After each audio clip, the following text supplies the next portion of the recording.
Welcome back to Pro Football Ireland, our flagship Thursday show. No Michael here. I'll do my best presenting, as I'm just saying to Jason off air here. Jason, we'll have to throw in a few what Michaelisms. That's us high, keep her lit, that kind of stuff, and break some news on Twitter while we're doing this. How are you doing, Jason? I'm doing well, yes. I'm ready to grill you about the cash machine and traffic reports in Belfast and all of the above. We'll have them well covered off. I'm doing well. Jazz weekend in Cork this weekend, so it's a lot of buzz around the city. And is it that the noise is making is that what's making noise outside your window, or is it the fireworks that we have up here in Dublin for Halloween is happening in Dublin, Jason, would you believe? I've heard a few dodgy things about those fireworks starting too early, all right. But no, there's a storm. I don't know, is it classified as a storm or what? But the weather's quite bad at the moment, so that's probably what you're hearing in the background. Do you know what? Speaking of storm, this is our first weekend that we won't be going to London. I know you'd one weekend off. You went away, I think, though, instead. So we'll all be back in the country. We might as well get into how we all managed to get home on Sunday/Monday morning. I think there's still some people stuck trying to get back from Wembley. How was your flight home? I was grand, yeah. I got quite lucky. My flight over was early enough. It was 5 a.m, so I missed all the trouble going over. And then once I was coming back, it was calm. Yeah, nothing exciting to report. How was yours? No, it was grand, but I do know there was a lot of Irish people that panicked when the likes of Michael got absolutely done. All right, I can tell the story with him not around. Michael got absolutely done when there was a half-8 flight back to Dublin that was delayed until air flight at 10:30 was supposed to be taking off. So all of a sudden, people started boarding the plane. And Michael got absolutely done. He thought it was us, and he just bought a pint, and he just left it there and walked away. In the space of 15 seconds that it took us to realize that it was not our flight, it was just the delayed 8 o'clock flight, Michael's point was taken, and we had another 2-hour wait still to go with idle hands, bored as anything. I don't know. I think it's awful because it's a £7 point in Heathrow Airport. I know though that a lot of other people got stuck in London, so I think we should all be home by now. We will get into the podcast, but I know that Michael, if he was here, would absolutely still be congratulating the Irish Wolfhounds first competitive win against the Dutch Lions in Navan over the weekend. Great to see it get some mainstream recognition as well, Jason. I saw it in the likes of the Irish Mirror. My boss, the head of Bauer Media Ireland, which runs how many stations in the country at this point, actually came over to me today, Thursday, asking me, saying, oh, that was a cool result at those Irish Wolfhounds. So it's like it reached levels, and it's great to see those guys doing so well. Ah, yeah, it's fantastic. Like there's some quality players in that team, and the opposition had some quality players as well. I don't know. Did you catch the game? I only managed to catch the highlights myself, but oh my God, it's a few one-handed catches in there. A few great throws from the quarterbacks. It was a very tough game, and it just shows the quality of the Irish Wolfhounds and the good position they're in at the moment, that they've managed to get the win. And I also think the production of the game, watching the highlights afterwards was brilliant. You know, it was a good viewer experience. Commentary was good. And overall, just it's mad to think how far the game has come over here. I don't want to step on the domestic game's toes too much, but yeah, it was John Hanbury, the cornerback from the Galway's All-Ireland winning team a few years back. He definitely made it make some more waves. But yeah, when you see the likes of Andy Quinn and stuff, who we don't know how far Andy Quinn can go, but obviously he has a fantastic career blossoming at the moment. It's like the talent is definitely there. Like when you're going through the list, it's like, oh, these are recognizable names. I know obviously your brother was involved heavily once upon a time, so it's like you're not talking out of your arse completely. Like, so it's like, yeah, I'd say he's happy. He's happy at watching now. He'll always the stat he loves to tell me is that he's thrown the first ever competitive touchdown for Ireland. So he'll always have that. I'm sure he's disappointed that he's missing out on the celebrations of that win, but happy for the guys nonetheless. Oh, that's wild. Yeah, I didn't know that. That's absolutely, especially as we kind of look towards those things. But like I said, we'll move off it now because we're getting too heavily into the domestic game. We are obviously the flagship NFL show. And Jason, a lot to unpack this week. And I feel like we've been saying that it's a weird season.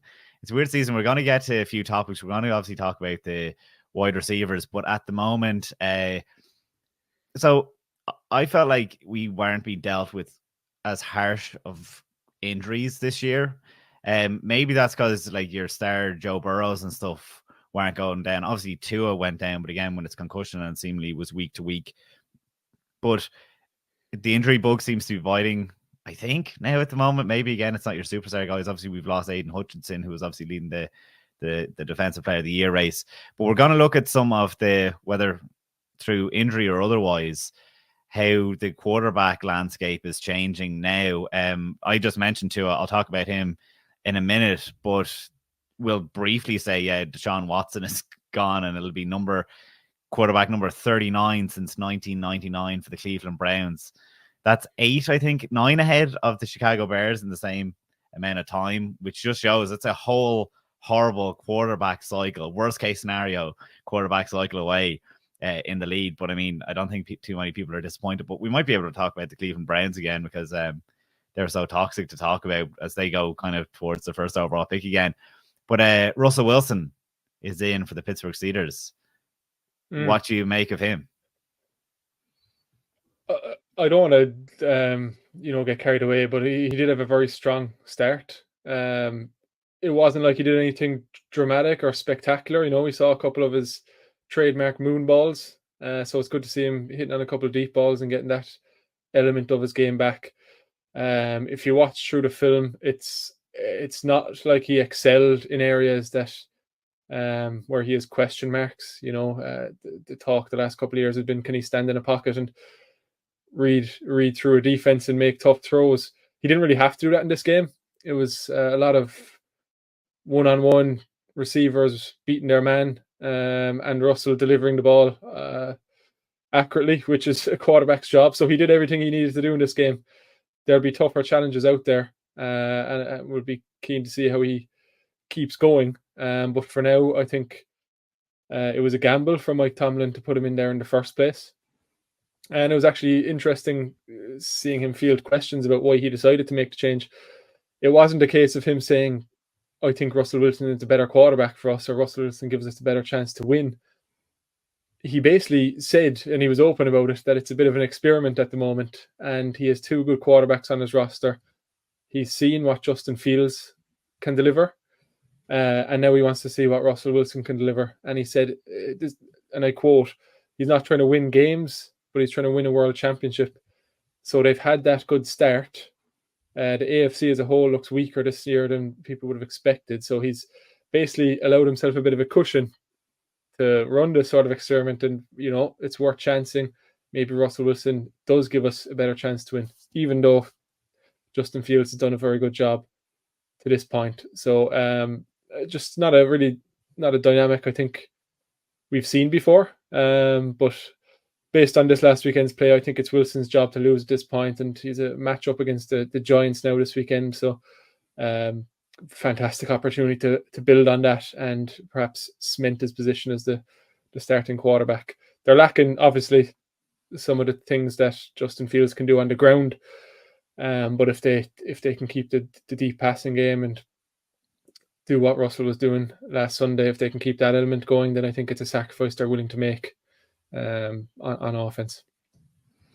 Yeah, it's wild because, I mean, look, it looks like every single year we say Mike Tomlin's winning record and all like that is about to go up in smoke. And I don't know, it definitely seems like that's going to be healthy this year again because of the wins they're able to stack up earlier. When you talk about the change and how it came about, it seems like Arthur Smith, the offensive coordinator, was kind of leaning towards, no, let's stay with Justin Fields, but Mike Tomlin definitely moved forward. And again, he's left himself in a position where he's saying these things like it's an experiment, but you don't experiment with quarterback, do you, if they're playing well enough? But I think it was that Justin Fields has the legs and it wasn't getting done. Again, I just think that he has way too many highlight plays, but the consistency is not there. He's not as good of a thrower. And I think that's where Arthur Smith might have said, well, my offense might be helped by a bit of a running quarterback because we don't have the running game up and going otherwise. Whereas Mike Tomlin is saying, look, that running game, as good as it can get with Fields, isn't up to a whole lot. So why don't I go for the better passer? That is what a quarterback's number one job should be at the end of the day. So, yeah, it'll be interesting to see play out, but he obviously is now cementing his place there. I'm going to talk about some of this man who's in the box in front of you right now, Tua Tagovailoa. I don't want to get, but actually, sorry, I should say we do have a question. This is pre-recorded. We couldn't do it live tonight. We're only doing it half an hour ahead of time, so don't worry. We did get a question in, J.O. Coyne. I might as well ask it now instead of waiting until the end. are they legitimate contenders with Wilson at quarterback, Jason? I think the past few years we've given Tomlin credit for getting his team to 8-9 wins and not having those losing seasons, and he's been doing that in unspectacular ways.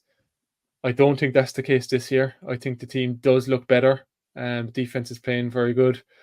Based on last weekend, I absolutely see them being serious contenders, not only to make the playoffs, but perhaps to make a run in the playoffs. We'll need to see more, but a big part of that is the AFC as a whole looking a bit weaker this year than we perhaps might have perceived before the season. What do you think? Yeah, it's funny because I don't know which teams. I think there's about 5 teams that I'm saying this for, but Peyton Manning rode a great defense in his final year, so the Steelers certainly have that at the moment, especially when all guys are healthy. So you only need the offense to be doing so much there in Pittsburgh, especially as they've gotten those sacked a few wins. Like I was teasing to come back. I don't want to get bogged down in virtue signaling. Everyone has heard from Shannon Sharp to even an active NFL head coach Antonio Pierce saying that Tua should step away. I think we've all said it, the height of stupidity it seems to be with Tua Tagovailoa. Here's me saying I'm not going to talk about it, but I'm going to talk about it ever so briefly. I did think it was silly that he wouldn't even look at the Guardian cap. It seems like looking and saying flat earth because I want to say flat earth. Like it just he has the science apparently done on this, and when he's looked at that, he's looked at that. But when he came out and said about I don't know if people missed this quote, he compared the risks that he takes in the field. We all take risks day to day, he said. Anytime we step out of bed, anytime we get into a car.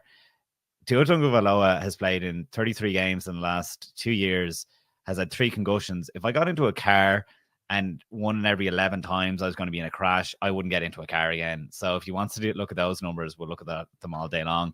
But anyway, we're here now. He's getting onto the field.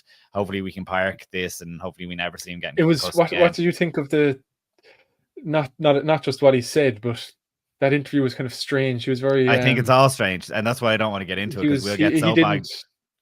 He wasn't acting like he normally acts. He's normally a very likable guy in the media, but he was just a bit fed up of it, and I don't think he came across great. I don't want to hound him because I can understand some of his frustration. That maybe like I die for this. He is. It's like we as the fans are the ones that have to deal with the fallout of, and it's like there's so many former players, and this again is why I don't want to get bogged down because there's so many podcasts talking about this. But when you have so many former quarterbacks, former athletes saying it wasn't worth putting my body on the line, when you see the imaging of Aaron Hernandez's brain and almost trying to rewrite the history of this wasn't his fault, this was an awful disease's fault that had taken control of his brain, we're the ones that have to, not the ones, and like we're not victims here, but if those narratives ever come down the line, I mean, that's what's frustrating. It's like, here's a guy that can help himself and doesn't want to do it. So that's why there's no point talking about it, because we're going to get nowhere, and we're not going to talk about the Miami Dolphins. And I suppose we've just been down that road with Deshaun Watson for other reasons over the last number of years, and as we seem to be able to step into light there again, this goes on with Tua. So I don't choose to ignore these things, but the guy has come out, he is of sane mind, and he has said these things.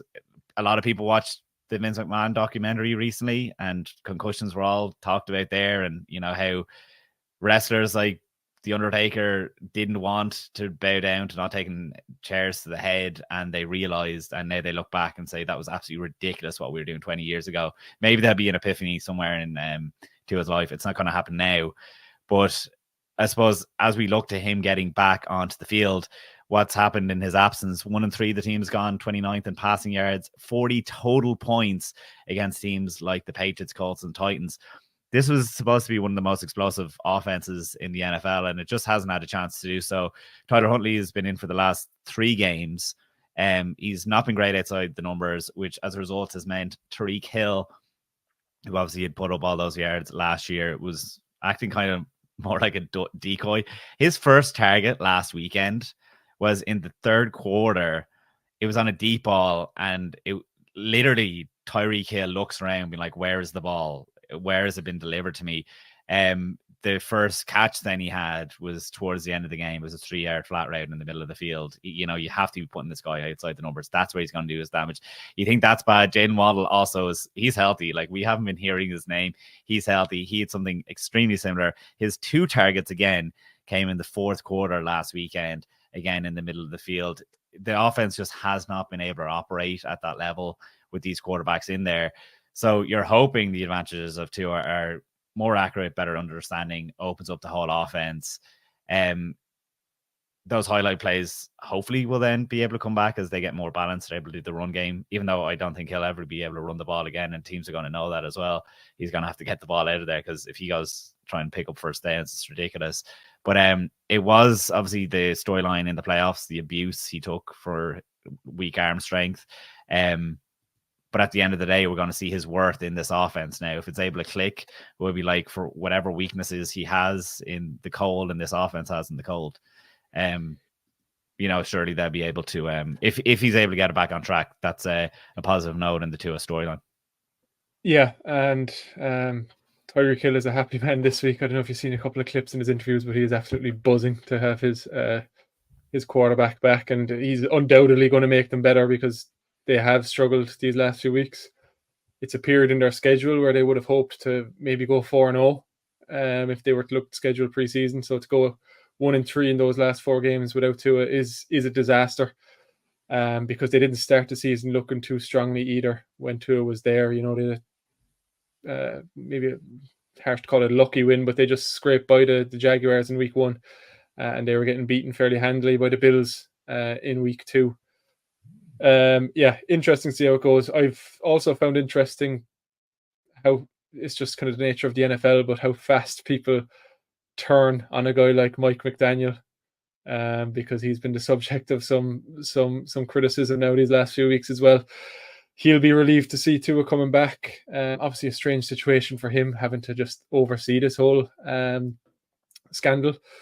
But he'll certainly be relieved that Tua is back and start winning some games again, because it's face is jumping all over the screen there if you're watching.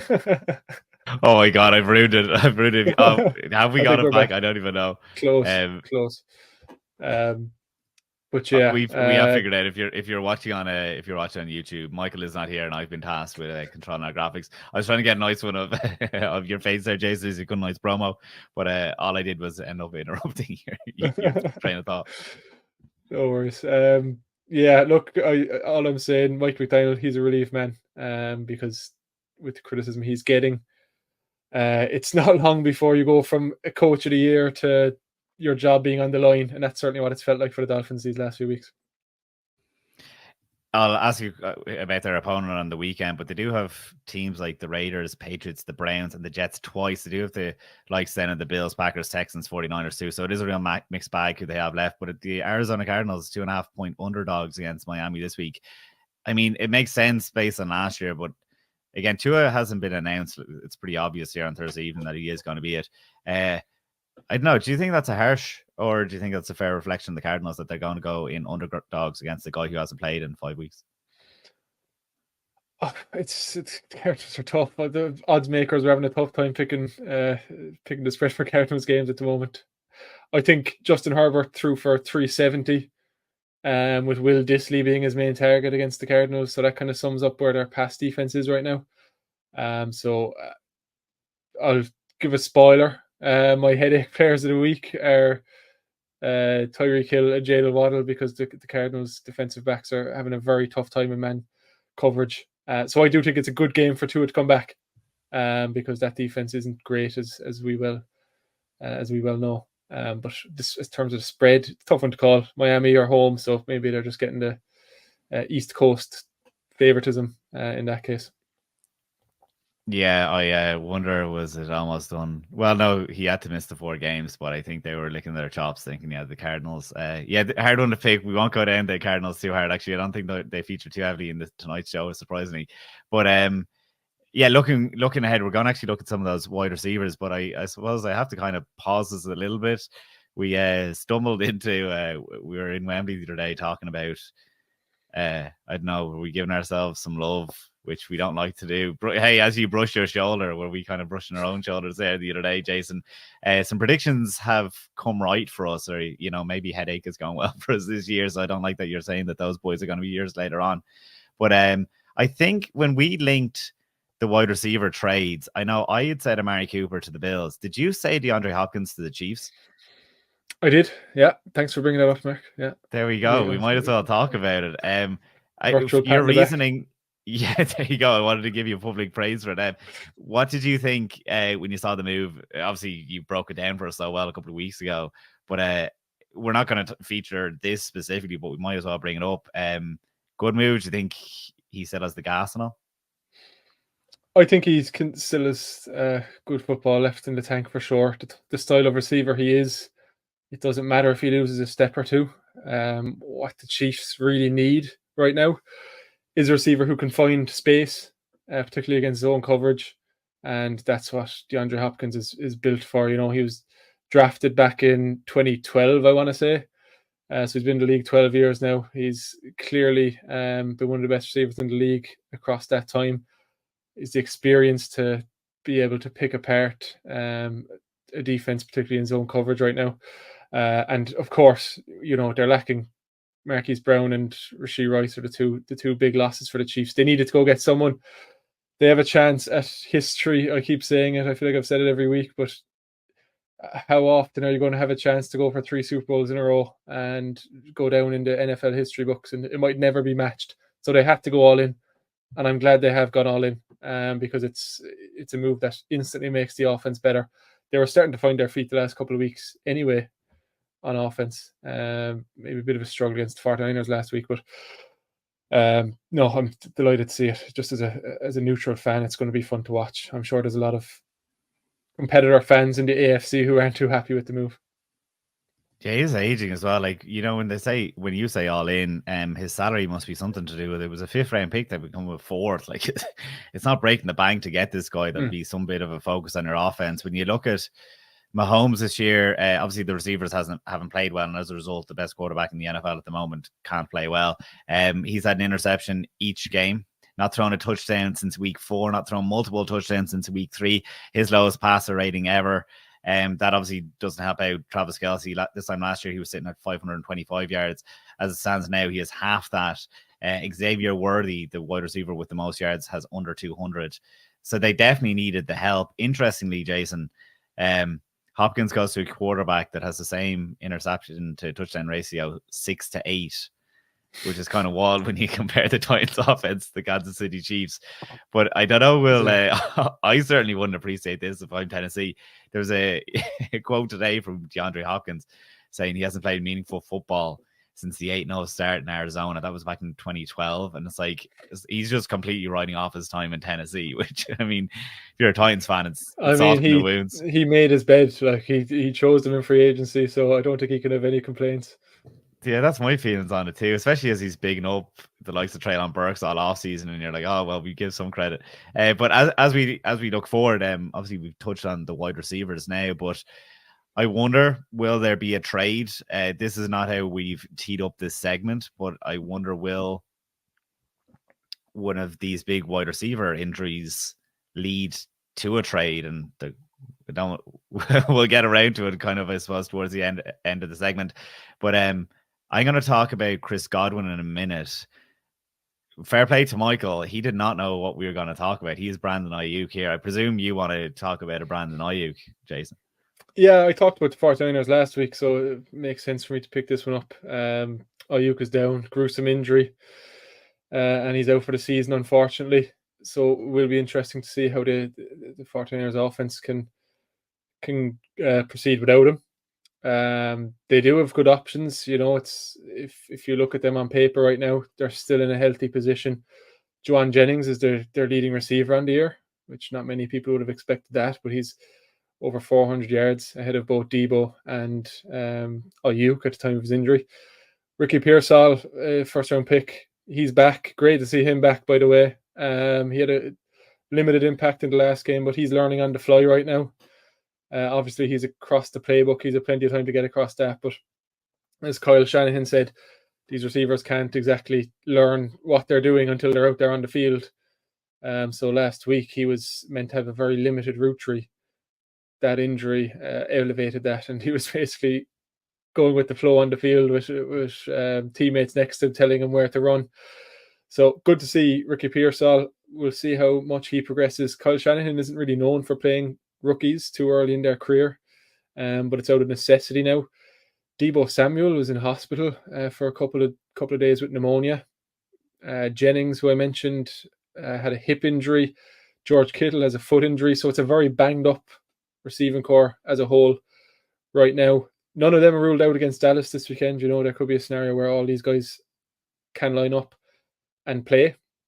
But good news from the 49ers standpoint is that they have a bye week straight after Dallas. So that's well timed, and they'll have a chance to get right. What I would like to see perhaps from the 49ers is Deebo Samuel performing a bit better.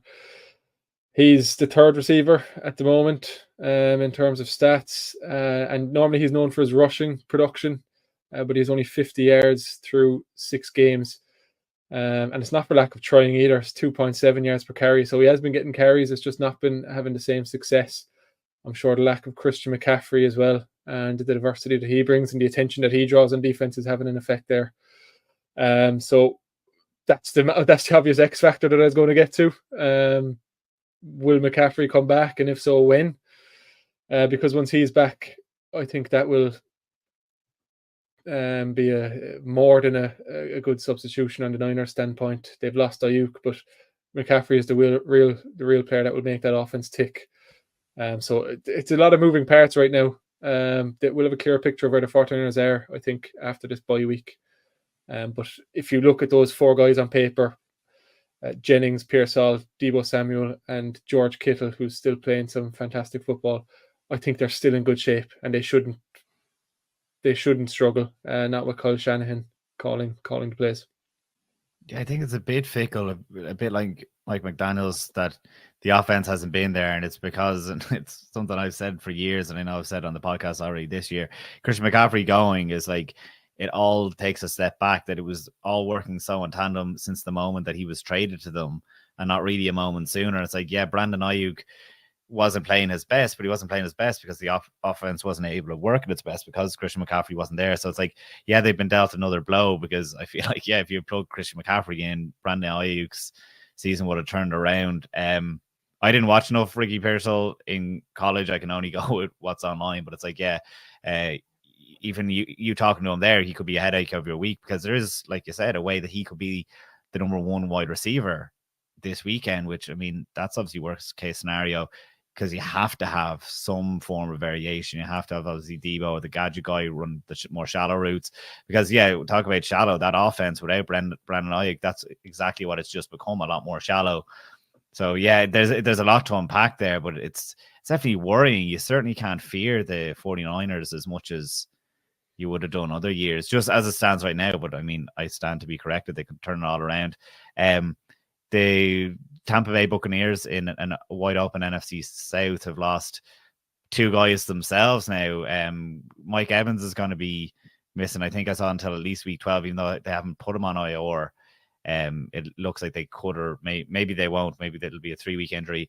But Chris Godwin's season is done, and anyone that's missed the narrative now, like even Joe Buck said it, the play before he went out injured, it's like the game was gone. You have 90 seconds left. You're 10 points down. No timeouts.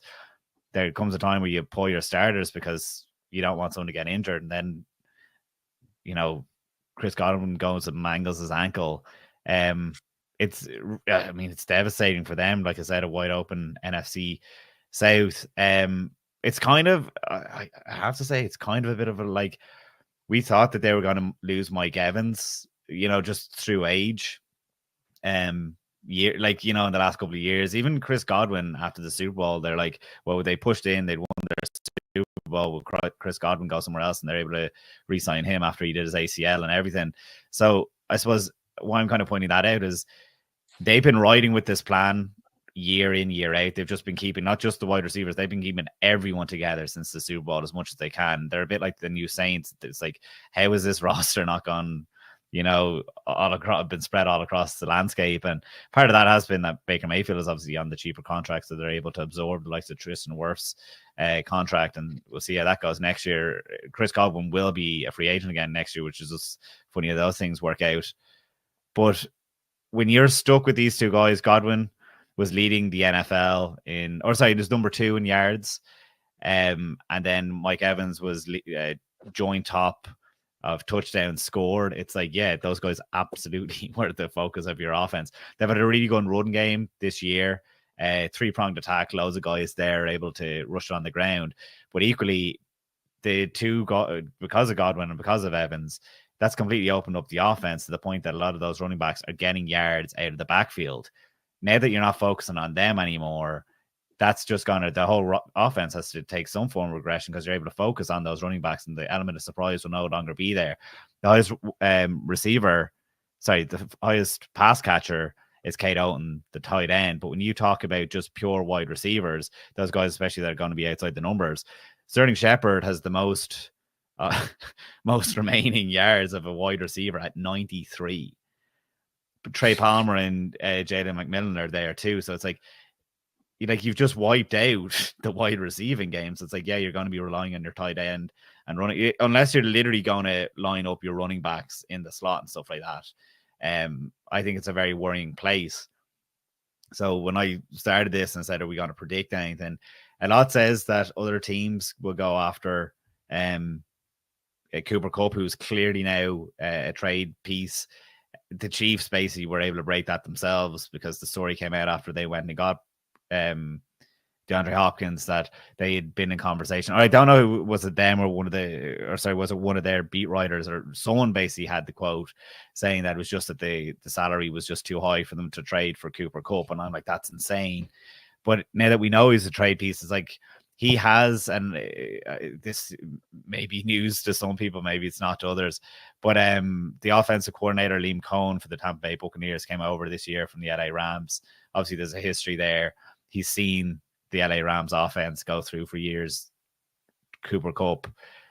I think that, in one of these wide open, I know it sounds crazy, but should the Bucs go all in? But it's like, when you're a team anyway that's fine with going with aging guys. Look, Cooper Kupp is 32. He's on the way out of his prime. Obviously, it's only 2021. He obviously had that fantastic season. But yeah, I just kind of wonder about would they be, because the NFC is so wide open. Outside of the NFC North, any single team could be, and someone has to take the number 2 seed. The NFC North can only get one team into the top 4 standing. So the NFC South is wide open there. Yeah, I just wonder, and I'm kind of in on that. I don't know what you think, Jason.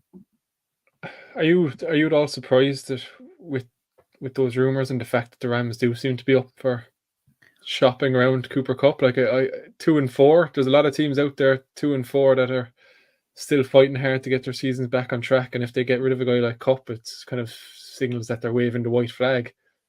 Would you be surprised just from the fact that Rams are fielding calls in the first place? When I was going into the first London game, I was on the train with a Rams fan, and I was just presuming, it's like, oh, your season's over. And he's like, no, we get these players back. We're right in the mix. And now when we know the NFC West is there for the taking as well, I kind of am surprised, but it's also they have to rebuild at some point, because it's they don't have a defense. They obviously realized now Aaron Donald is gone. It's they do have a lot that they have to build up. And it's kind of almost like Puka Nacua showed you the future last year. I know they've hardly played it down together through injury, but it's the rebuild can be done with Cooper Kupp. Maybe it's just because of his injury last year, and they're we might as well get somebody. So I am surprised. I don't, I was looking at my own Twitter earlier on. I clearly don't retweet a whole lot, but I definitely was shocked when I saw the Cooper Kupp was in trade, and I'd actually retweeted it. And I look back, it's why did I retweet that? Because in hindsight, it's everyone knows the news there, but I think I saw it within 60 seconds of it being posted. That's neither here nor there. I think I was surprised is the answer that they would drop him. I think you hit the nail on the head in terms of the defense. It's really what I think would be driving a decision like this. They've had a few terrible games, and if they feel like the defense is ultimately too weak to overcome with efficient offense, then maybe that's driving their decision. These guys are on the latter stages of their career.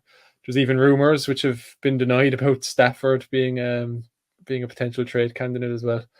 So I think that kind of sums it up. But all I will say is that the Rams' red zone conversion percentage, so how often they score a touchdown when they're in the red zone this year, is the lowest since 2016. The offense is kind of middle of the pack in terms of the league. It's not a million miles off. And I guess the surprise on my end will be coming from, well, if you get Nakua and Cooper Kupp back in the fold, the red zone is exactly where your stars thrive. And if they can convert those red zone trips into a few more touchdowns, it could be the difference in a few games. That being said, I think the defense probably is ultimately what's driving those potential moves. Yeah, it's, I suppose, wait and see time with the Rams. Yeah, it's weird that, you know, they're kind of dirty laundry. You say out there now that they don't think they're doing too much this season, but yeah, I'm glad I'm not a fan to have to worry and deal with that. All right, I don't know, you say we've gone over? It's been 40 minutes to get through 2 topics. There, we'll take a break. Coming up in part 2, though, we're going to be talking about what Bengals Eagles, applying some takeaways from our month in London to the rest of the year and getting our headache of the week. So yeah, catch us on part 2 if you're on Spotify or your listening platforms. All right, we're back in part 2 of our week 8 preview. We're going to look ahead to 1 or 2 of the games, kind of look back a little bit at London and give us our headache. If you missed out on the first part, we did talk quarterbacks and wide receivers. But in this part, Jason, we're going to start off with the Bengals and Eagles as a game. First question to you has to be, which would you rather on Sunday Night Football, this or the flexed-in game of Commanders-Bears? Well, if Jaden Daniels was playing, I don't think he's ruled out officially, but it's probably unlikely that he plays this weekend. Then the Bears Commanders is absolutely the match I want to see. Caleb against Jaden. If Jaden Daniels isn't playing, then my interest does kind of go south. But I think that, look, I'm glad that the games aren't clashing anyway. First off, that we can watch both of them. Yeah, this I suppose is a heavily Heisman Trophy related. So there was an obvious transition that I didn't think before now about Jalen Hurts and Joe Burrow, because I saw a quote. Oh, this is so cringy. One of the beat writers asked Jalen Hurts, like, I suppose this is his first time that he's able to go up and win in Cincinnati, and asked about his relationship with Joe Burrow. And Jalen Hurts threw it back to me like, how do you mean? And the guy was like, well, the Heisman week together. And Jalen Hurts was like, yeah, I got to see all the guys, but it's like, obviously he's not my friend. It's like, I hate that they all presume, even like I've been at press conferences, even in London, someone asked like about we as fans know the star guys. So I guess the question was something about Sauce Gardner going against Justin Jefferson. Justin Jefferson was kind of like, yeah, of course I know who he is, but just because I play in the NFL doesn't know I know him. Like, we have a healthy respect for one another, but it's not like I'm chatting to him before the game or whatever. You know, we think that they're these all teams, elite, these NFL rosters are big. Like, there's probably certain guys on the same roster who have barely talked to each other or barely know each other. So you hear that forever, don't you? Like the Kyler Murray and Larry Fitzgerald, they would often be asked the questions like, the most we have in common is playing chess together. But outside of that, like, I'm 15 years older than Kyler Murray. What would I have in common with him? Like, yes, bring him back into Cardinals when we can. I love it. It's all I know what to talk about, really. The Bengals Eagles, though, yeah, it would have been our Sunday Night Football game. I suppose the record for the Bengals maybe is why it got flexed out. I do think it's an interesting one that got flexed out. I don't quite understand why. But when we look at the game, Jason, I suppose, I don't know if we've talked. I don't think we've talked Eagles all year, hardly, have we? No. Yeah. I think they've really flown under the radar, kind of as a whole in the media, haven't they? And I think that probably is a bit to do with this all thickness that we're talking about in part 1 about Mike McDaniels in Miami and Kyle Shannon with the 49ers, that when these explosive offenses aren't working, that we just kind of forget about them. But I look at this game and I think both of the teams are going in kind of like feeling the exact same way. Our wide receivers are able to beat your defensive backs. The left side of the Eagles O-line is allowing pressure. That isn't necessarily the same for the Bengals, but they are going to be without Orlando Brown, the left tackle, this weekend. It looks like. So I mean, all of a sudden, do we kind of I don't know, is it going to be the same script for both teams? My worry, and I'll talk about Philadelphia Eagles kind of briefly. My worry with the Eagles is they're coming off games against the Giants and the Browns that they maybe are feeling themselves a little bit. And maybe there's some stats. Nick Sirianni is feeding himself anyway. Oh my God, let's forget about that. Does Michael have the Nick Sirianni like chirping his own fans, which makes zero sense? And I love that it was Jalen Hurts that was calming him down. I think we've talked about Nick Sirianni's mental toughness a few times in this podcast. Seems to be coming up each week now. But there's first quarter problems still remain for Philadelphia, the only NFL team not to have scored in the first 15 minutes, which is wild considering we're saying this is an explosive offense, or it should have been coming into the year. 1 of 13 on first down against the Giants the other day. That is wild when I saw that stat, and that they backed up 3 of 3 for fourth down.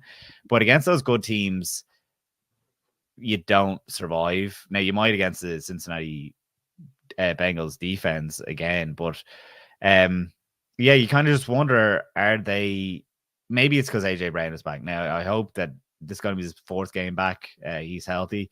You're kind of like, maybe with him, like we're saying for all that wide receiver conversation, that when you have him back in the building properly now, why am I saying properly is I'm just disregarding 3 weeks to suit my narrative, but so be it. Or are we saw the other day Saquon Barkley just going off. And are they a run-first offense now? We're just presuming that their wide receivers is where they go to because of 2 years ago and last year. But maybe it is just that they're a run-first team. Yeah, from the Bengals standpoint, Joe Burrow looks like Joe Burrow. He looks like an MVP, and Ja'Marr Chase is leading the league in receiving. So all good on that side after a shaky start. But in terms of that matchup against the Eagles rushing attack, which of course is their identity right now, it's the Cleveland or the Cincinnati defense, which has really won the Bengals the last 2 games. They've really picked up the slack against Cleveland and New York Giants when the offense wasn't really firing on all cylinders. The cornerback Mike Hilton was a leading part in that. He called a players only meeting just before the last 2 games to try and get back on track, because Lou Anarumo's unit was just having a torrid time in those first 5 games of the season. But it also must be referenced that the defense, maybe more so than I first realized, but it was pretty decimated through the first 5 weeks in terms of injuries along the defensive line. Sam Hubbard and Miles Murphy, their draft pick, are back at defensive end. And they also had 4 defensive tackles who missed a whole bunch of games in those first 5 weeks. They're healthier now, and they're looking much better against the run. The last 2 weeks, they've almost completely shut down the opposition. Nick Chubb, obviously coming back from injury, struggled against them, only averaging about 2 yards per carry. Even in that shootout against the Ravens, they pretty much shut down Derrick Henry. He had that one big run in overtime, 50 plus yards, but he only finished the game at 90 yards. And in an alternate universe, if the game didn't go to overtime, then that defense would be praised for how they dealt with the unstoppable force, King Henry. So I think there's positives to be taken on the Bengals side. I don't think they're going to get run over quite so easily. And the defense is on the rise. A large part of that is due to those guys coming back. And I will just point out as well, another stat which I was surprised to find out. The Bengals are second in the league in terms of limiting explosive plays. So they have been giving up a lot defensively through those first few weeks, but the one thing they aren't giving up is deep passes over the top. We'll see how AJ Brown, what he has to say about that, and whether the Bengals can keep up that streak. But if they can limit a deep passing game and keep the run game in check, then that certainly sounds like a recipe for success on paper for the Bengals. It's so funny when you bring up these explosive plays and stuff, and just the stats that get brought up, and a lot of the time they make sense, but it's kind of like my impression, and maybe I'm holding on to the wrong narrative, but it was that missed tackles were kind of killing the Bengals, and it's like, does that not count into the explosive players? Does it have to be an explosive play to begin with, or does it turning into an explosive play, allow it to be an explosive play? That's it. It's like, it depends on who you ask, but yeah, no, it's difficult. It is. I suppose we picked this game. We do preview a game each week, but I feel like we're hitting on so many teams this week. It's kind of, we're getting into that portion of the season now where there's a lot that you're kind of like weaving together, because we've talked about a lot and then we're trying to piece other things together. But yeah, definitely an interesting match, because I wonder, the Bengals are going in favorites, which are going, oh wow, like it is interesting that they have the losses, but the the bookies or whatever aren't just looking at the record now. It is that they are better than their record suggests. But the Eagles, yeah, maybe it's not that they have to win it, whereas the Bengals, they are definitely in a win now. I don't know if they're scheduled up now, but they certainly have to start winning some of these. So I think it's actually a very difficult game to call. Yeah, the Bengals they've had a strange season. Maybe not strange. Maybe it's the complete opposite. The three teams they've beaten are the Browns, the Giants, and the Panthers. They might be the three worst teams in the league this year. But in terms of the games they'd lost, and on the other hand, Baltimore, Commanders, and Chiefs, they were all very close games as well. So just fine margins. We could be looking at the Bengals a lot differently if they managed to turn a couple of those close losses into wins, which they didn't. So it's all redundant. I'm just talking nonsense.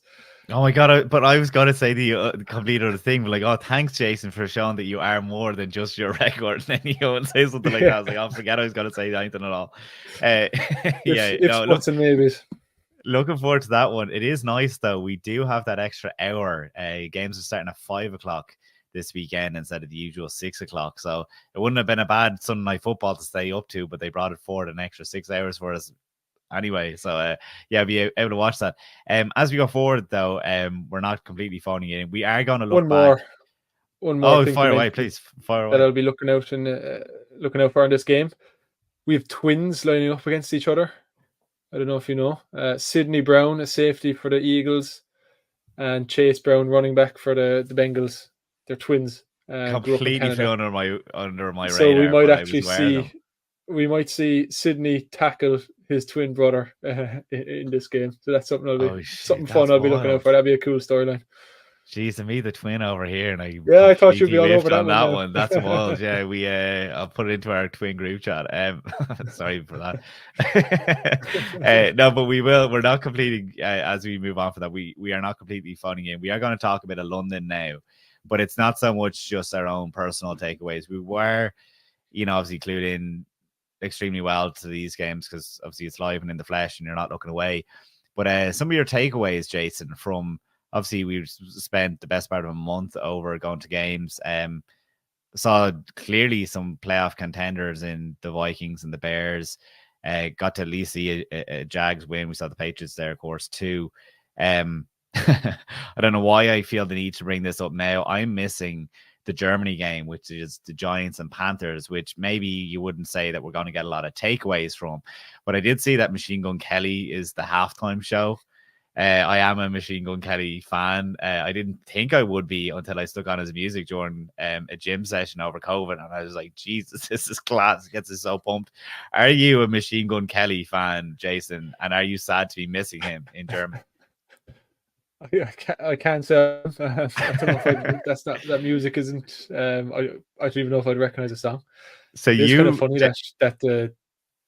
I'll open up a can of worms here, but the crackdown on NFL celebrations that involve a gun. I know they have a fella called Machine Gun Kelly. Well, the reason they're doing it, and this might have been whiffed on by people, because even you said there, that kind of music. So he does do pop punk, but he just released a country album, and we all know the biggest song at the German games is Country Roads.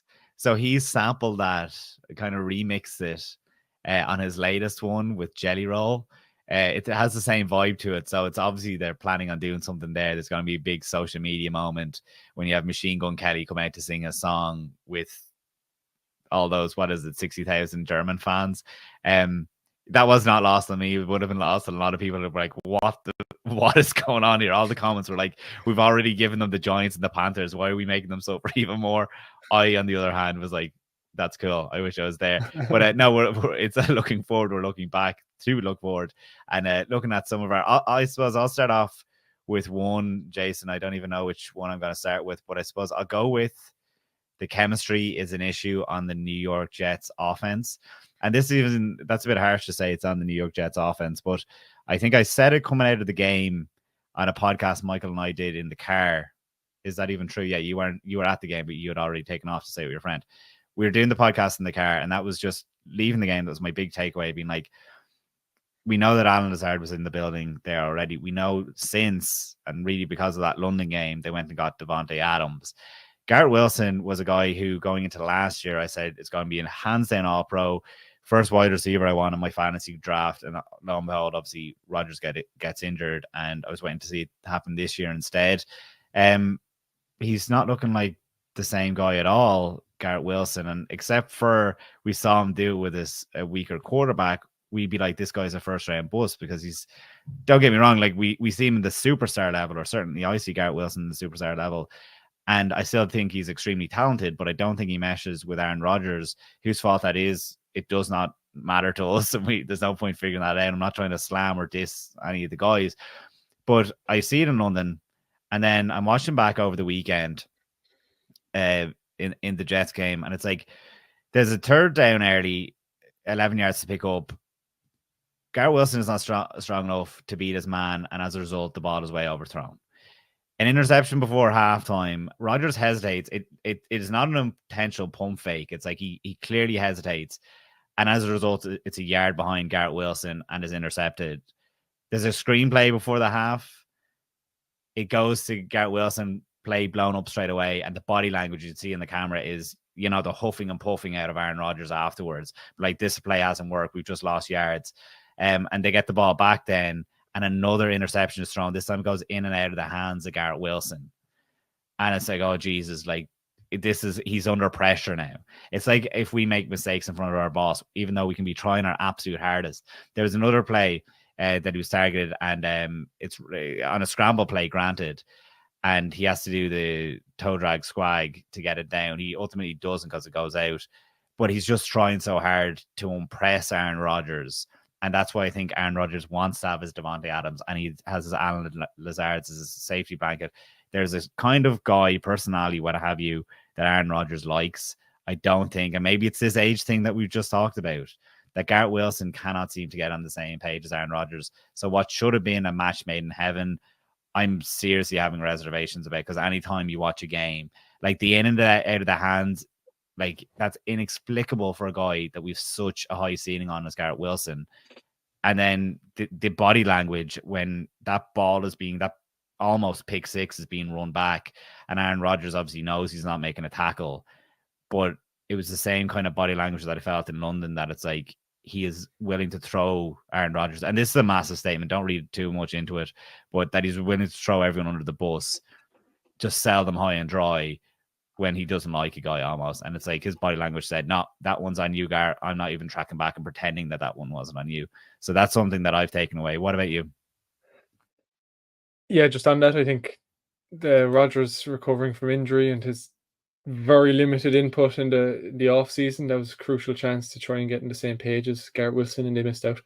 Maybe you're right. Maybe it is kind of a case of Rodgers being the big presence that he is in the NFL world, and the high expectations, the high demands that come with playing a guy like Rodgers. Maybe it is a mental thing from Garrett Wilson, but I do think it works both ways. That's on Rodgers. The quarterback's got to take charge there and try and get things sorted in terms of chemistry. And it's a shame they're not right now, because Garrett Wilson was one of the funnest receivers to watch in the league last year. I have a takeaway from the same game. Looking at the other side, Sam Darnold.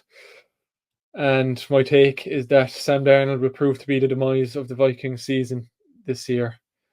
Could well be in the playoffs, but based on what we saw from Darnold in London, and based on what we've seen of him these last few weeks as a whole, I think his mistakes are the fine lines and the fine margins that will lose a game when you are against elite opposition, as they were against Detroit last Sunday. he's been sacked on 10% of his dropbacks this season. He's throwing some wild interceptions. That's historically what we expect from Darnold. There's been a lot more of the good, but it's limiting those bad plays that I think has been his issue and will continue to be his issue. And I just don't see that getting cleaned up. And so the Vikings could well keep riding this very promising season into the postseason. But ultimately, in those big games, I think that's where we might see him struggle. And he does have a history in prime time as well. That's one thing we haven't seen from Sam Darnold in a while, is how he'll perform under the lights. So he does have a big game tonight, Thursday Night Football, against the Rams. We'll see if he can shake that label of underperforming in those big games. But I think ultimately, no matter what he does, and I'm kind of feeding into this right now, but people are going to ask, can he be the guy no matter what he does? Even if he keeps performing these next few weeks, there'll always be those question marks of, are we going to see Sam Darnold of old? Are those interceptions going to come into play at a crucial time in a tight game down the stretch in the fourth quarter? And based on his performance in London and much more than that, that's what I see happening down the line. I don't think the Vikings are a serious Super Bowl threat with Sam Darnold at quarterback. Oh wow!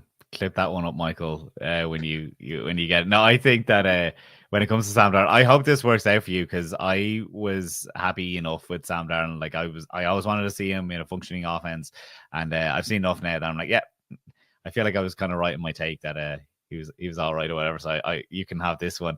I do think when it comes to the interceptions, though, the defense is always going to be able to bail them out. That they are an aggressive offense, and that's why it's worked so well with Kevin O'Connell.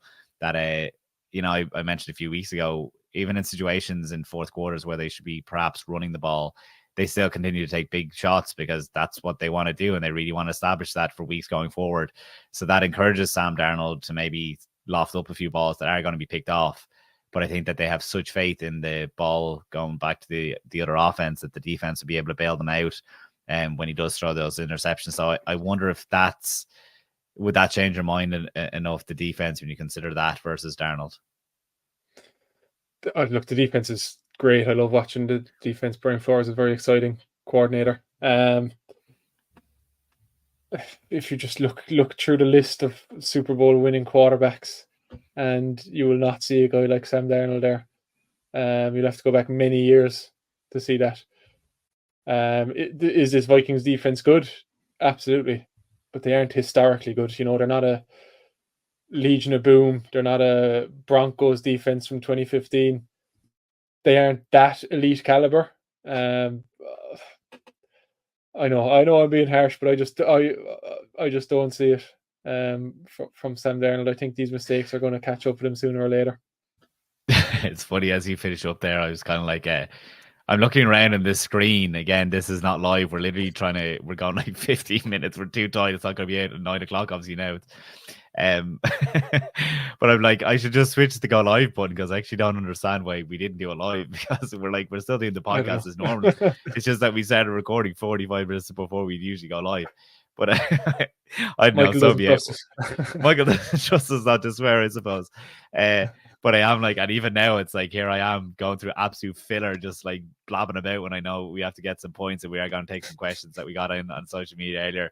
So I'll refrain, I hope, from going on tangents for the rest of the podcast. But I do appreciate, I suppose, hearing your thoughts on those things. I guess I am going to knock out straight away one of my other points, but it's basically that we know that we had the quarterbacks over, but it's a point that started in the draft. I wasn't really sure, and I've said this, like, how many 7 first-round quarterbacks? And it's like, how many of those are able to work out? You don't normally get 3 in the first round. Here we have 3 going first overall. I think there is very safe hands. Number 1, obviously, Caleb Williams, we saw. Number 2, Jaden Daniels, we're happy. I'd say he's probably the biggest chance of having a whiff at this point, wild as that is to say, but the injury, yada, yada. And then Drake May. So we haven't seen Caleb Williams, so I'll absolutely just delete all my notes as we try and make up some time here on him. I obviously spoke at length before going to London on him, but when it comes to Drake May, and I know we talked a bit of it about him, but considering what he's working with is as bad as it should ever get in his NFL career, whether that is no pedigree at wide receiver. The running backs are injured. Obviously, the other day, Rhamondre Stevenson, would he start? Wouldn't he start? He goes in injured. All that goes involved with that. An injured O-line that was already bad doesn't help him out. And that narrative is going back last year that the O-line for the Patriots is just horrible. Even the offense, I'm not going to get too into the offense here, but like when you're factoring all that in, that you have all of that going against him, yet here you and I are, Jason, the other day, oohing and eyeing at some of Drake May's throws. He's making really good reads, moving through the pocket really well, knowing when. Most of the time he knows when to run. I think at the end of the game, didn't he have a mishap the other day? It was like, oh, what are you doing here? But he knows. We looked for a flag when we thought there was an intentional grounding on a busted play. And it's like, no, he was very aware of that play is not going to work out for me, and threw it to an active receiver's legs and at his feet. So it's like when you're seeing all of that and the game already seems to be quite slow for him, I think that is quite impressive with Drake May. So that whole narrative, 3 quarterbacks going top of the round 2024 NFL draft has worked out. I would be confident saying that I think Drake May is, just having seen him in 2 games now, very safe hands. Yeah, could be early days, but could be a historic class the way these guys have started out. I remember having a conversation through 2 weeks that there wasn't a lot to write home about any of the rookie quarterbacks. So that's really changed these last few weeks. And it is to say that it is still ridiculous that they didn't just hold him off for the whole year because of that offensive line. But like now that he's in, we can still enjoy it for what it's worth, you know. I think how much the offense has actually improved since he's been in there 2 weeks. I think it was just a move they had to make, and I agree with it because he's going to get better by playing now. You know, the worst case scenario is if he's not ready to be a starter, and if he was thrown out there and his confidence was shot, and he maybe took some hits and got injured, and you know it's tough to recover when you have a bad start in the league, and when the media piles on you. So he's shown that he is a quality player through 2 weeks. So I think it's looking like an okay decision. And Jared Mayo has been getting a bit of heat, so he'll be relieved that at least the offense is looking a bit better. But the defense is his issue. Jason, can we talk about that and sorry, here's another tangent that I said we wouldn't do. People are talking about the Patriots as though last year's defense was like lights out. Don't get me wrong, it was good.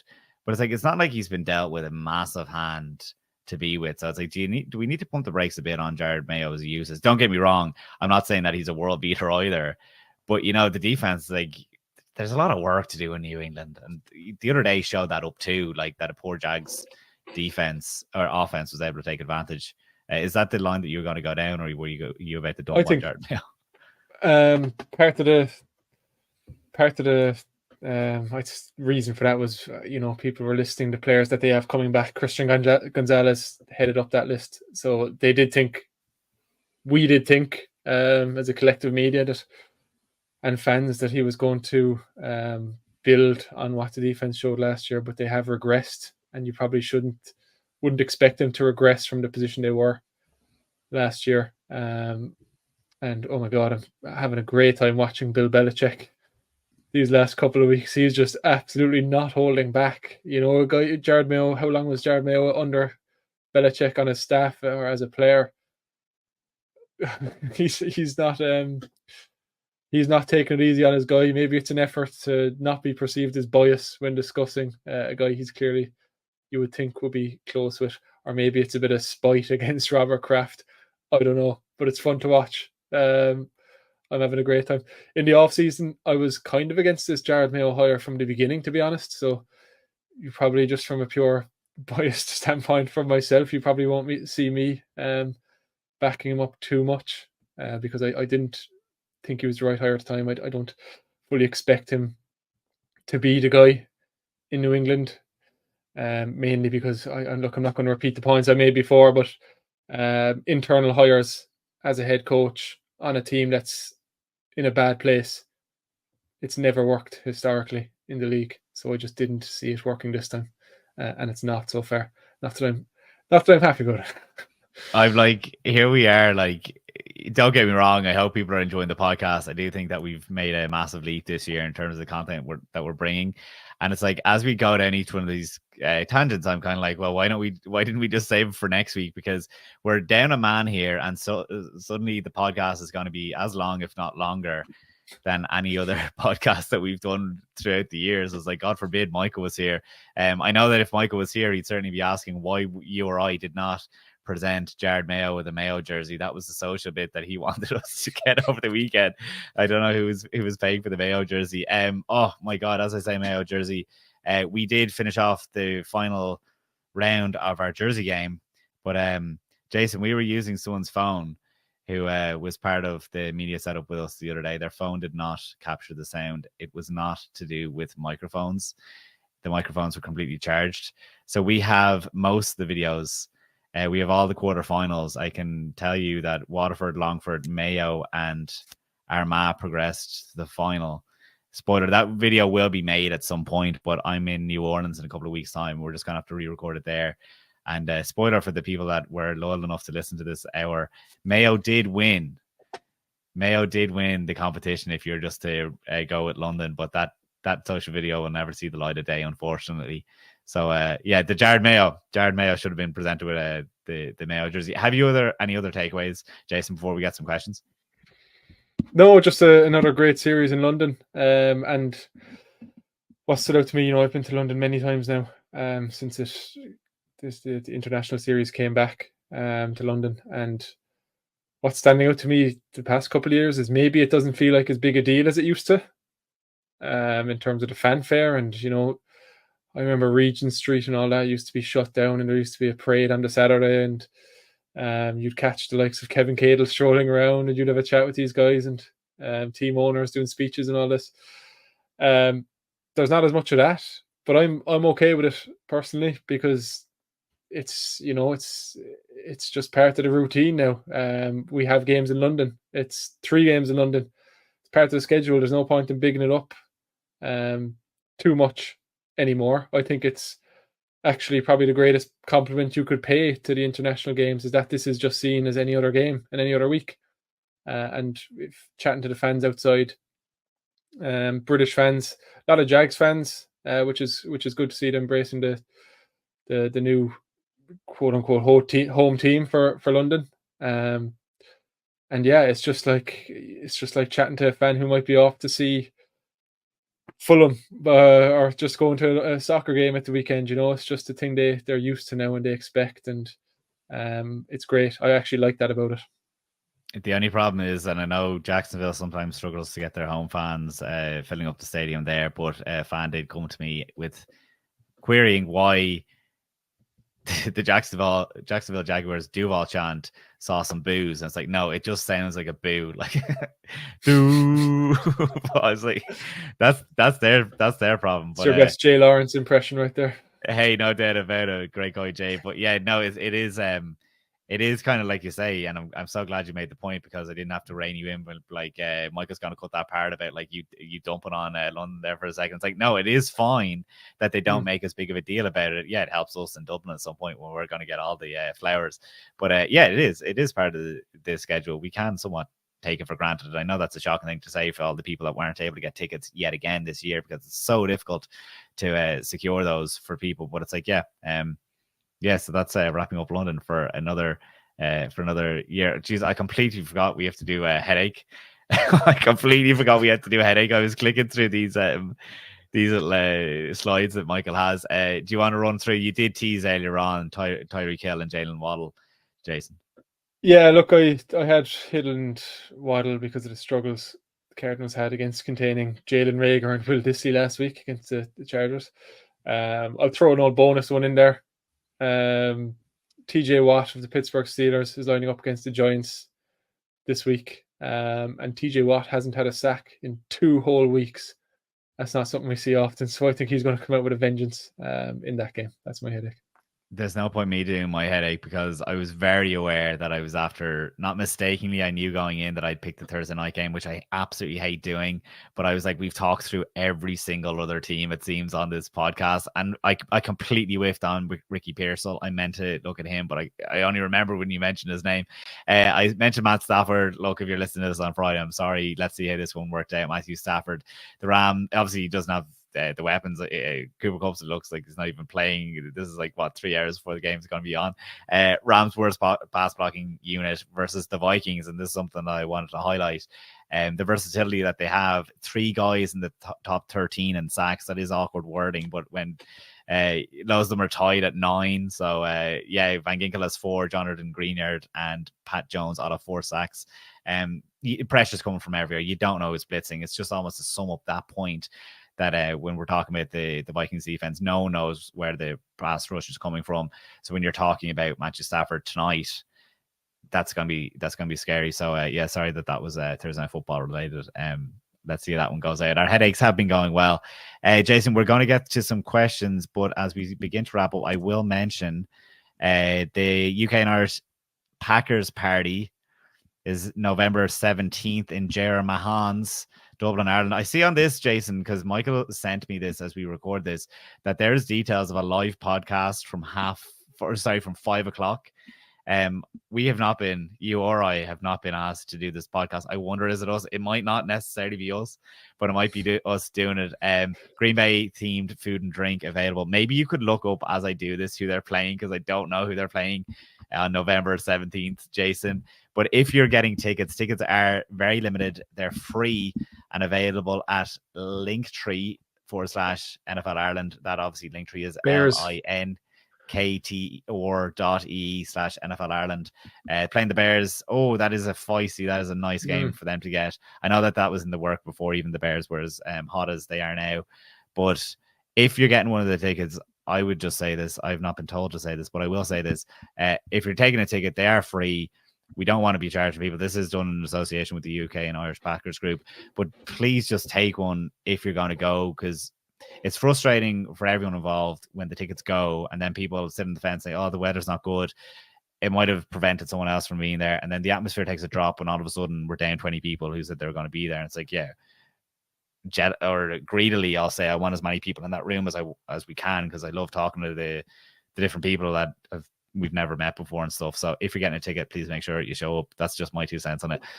We did get some questions, Jason, and as I pull them up, we did deal with that one earlier on about the Steelers. I'm just looking here. I do think there's going to be a little bit of overlap. Anthony Greeny, will Devontae Adams and Hassan Reddick make an impact for the Jets, or should they trade for another 30-year-old wide receiver?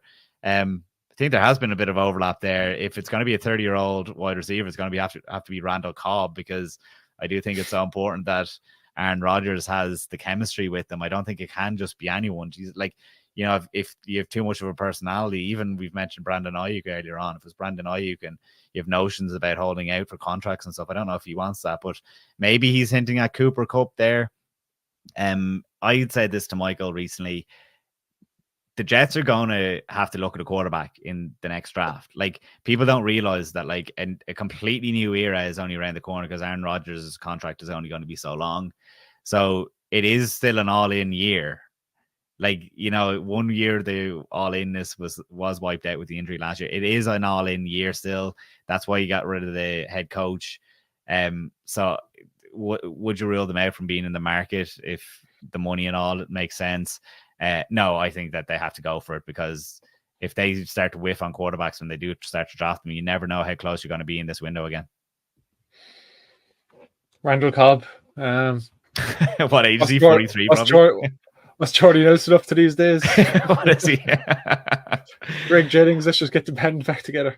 The whole thing, yeah. The Green Bay Jets. Mark Simpson, BBC's Mark Simpson. Was the decision by the New York Giants to let Saquon Barkley go one of the worst moves in NFL history? I'll start it off by saying we're just talking about Deshaun Watson may never play again for the Cleveland Browns. So may never is probably a bit harsh. I think that the New York Giants realize where they're at. So as much as they had the Hard Knocks thing and they feigned, oh, we'd love to keep him around, they were self-aware enough that they're publicly putting out this image. And there's this whole thing about John Mara and all. Oh, you wouldn't want to get a text now if you're Joe Shane, the GM, because John Mara like clearly wanted Saquon in the building.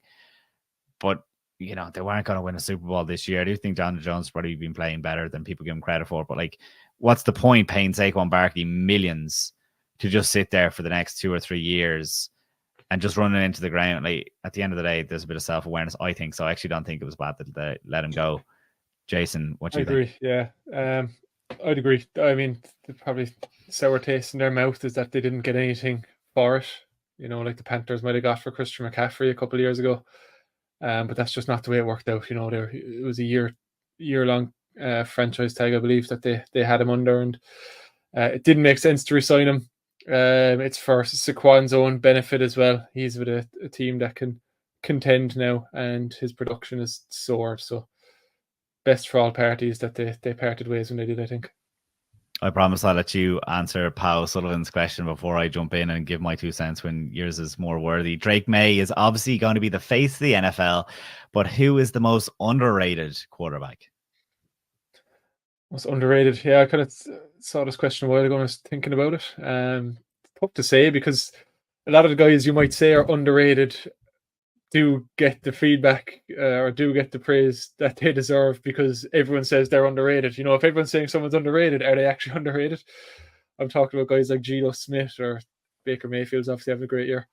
But I'm going to go. We deal in highs and lows only in the NFL, so it makes this like you're either really good or everyone hates you. You said the exact 2 guys, bar one other who you're probably going to mention. I think there's probably 3 or 4 guys that you can consider in some way, shape, or form underrated.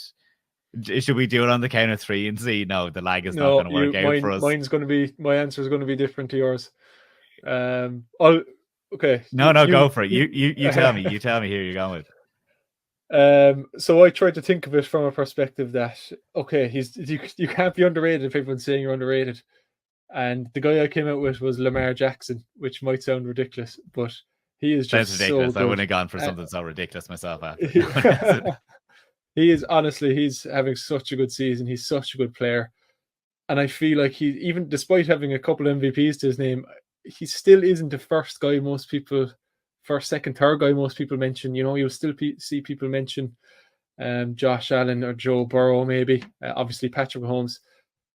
Lamar Jackson is a freak, and he looks better than ever this season. And I just absolutely love watching him play. So, from a weird answer for that one, not probably the name you'd expect.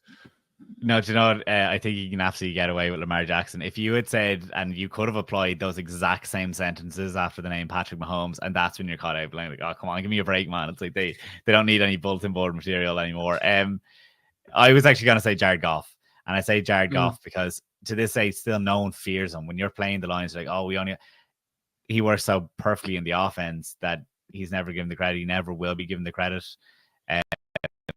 But yeah, I just think that no one fears Jared Goff, and it's like, no, don't fear Jared Goff, fear the offense, and I don't think it'll ever happen. He's always on the waivers on fantasy football and stuff, completely forgotten about. How bizarre is it that he was that the Lions traded to take on his contract, or whatever way I phrased that? It's just bizarre. I mean, what would McVay give to get Goff back on the Rams right now for their future? And they were supposed to be getting Trey Lance. It's just insane. Wild. And I think this is our last one as I kind of quickly skim through to get this is our last one. Owen Murphy. Will Kirk Cousins and the Falcons make the playoffs, Jason? No, I think the NFC North is going to have probably 3 teams. And then the NFC East, I would expect to have 2 teams in the playoffs. Their one shot now is overtaking the Bucs now that the 2 receivers are injured. So maybe I shouldn't have been that quick and confident to say no. But if the Bucs can keep it going on the ground and survive until Mike Evans is back, then I would expect them to be winning that division, especially with the way Baker Mayfield is playing. Well, get a screen grab of me like lifting my eyelids as you said that, my eyebrows, I should say, because I dealt with it in the first section. I think that offense now is going to struggle without the wide receivers, the Tampa Bay offense. So it's like the Saints look shite right now. The Panthers obviously going nowhere. So it is a 2-horse race. And one of those horses severely handicapped right now without their wide receivers in Tampa Bay. So no, I give the Falcons a chance for that and that alone. Obviously, they're so hit or miss. But Yeah, sorry, I just see there that I have forgotten to change our thing. We didn't have a question one. As we wrap up here, Jason, any more final thoughts as we channel our inner Michael for the last time? No, looking forward to seeing some Scott Hansen. It's been too long. Yeah, for real. Jesus. Would you believe the Kildare County final, Selbridge, best of luck to them, is on Sunday? I think it's after to throw in. I was like, this is the one week I actually don't want that 5 o'clock start. I will obviously be down there in the new Connaughts. The new Connaughts, excited to see how it looks. My dad texted me, he was like, we'll try and get in there for half 12. I was like, what are you gonna do? In a 3,000 seater stand for 2 hours before the game. Dad is like, you're so mad. Of you in the pub having a pint before, and you're absolutely nuts. But yeah, best of Selvage Nice going to be on this weekend. Looking forward to it. So yeah, hopefully I get back in time for the games. With that though, I'll say thanks for listening. If you didn't like it, Michael will be back next week, so stay tuned for him. If you did like it, we do appreciate any comments, likes, and subscribes on the different social medias, the YouTubes, the Spotify's, whatever it is. For me and Jason show, it's a job well done. Yeah, an hour and 15 I have the podcast at now, Jason. Bear in mind that we did a lot of faffing about while it was recorded, so an hour and 50 minutes I think it came out to. God forbid we had one more man doing it, but we look forward to doing it all next week. Of course, tune in an hour earlier, and we'll catch you week 9. Jeez, we're running out of single digits. They'll be gone now soon. For Jason Hayes, I've been Mark Hogan, and thanks for tuning in and listening.